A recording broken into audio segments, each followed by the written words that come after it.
we start off on this incredibly long runway, and then this Antonov aeroplane comes in to land. And so on the front of it, you sort of sit there and go, well, how are we going to do that for real? But then Justin comes along and he says, well, we can't get a real plane, but we can build most of a real plane. So, you know, he'll go to whatever lengths he can to shoot stuff in camera, to get stuff for real. So we built a huge set piece for the Antonov, 75 feet long and 70 feet wide, and it was the sort of main section of the fuselage where the wheels and the undercarriage meet the ground.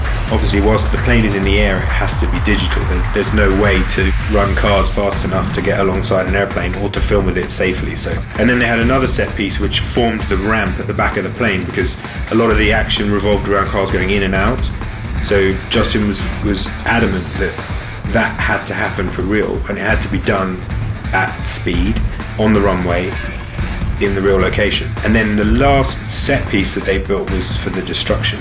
But there were a few different set pieces for that. But it wasn't dressed, it wasn't picture ready, but it was a 1-to-1 scale partial build of the center of the fuselage and the wings and engines, and also the nose of the plane.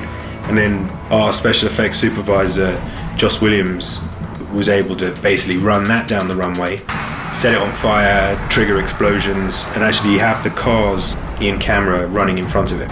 We spent a long time looking at the dynamics of the construction of the fuselage, the way that the rib structures were clad with this fairly lightweight metal, and that as the plane impacted, the ribs compressed and the plane basically started to shrug its metal surface off, and you get this little sort of ripple running back through the plane. The cameraman can go out and react to something.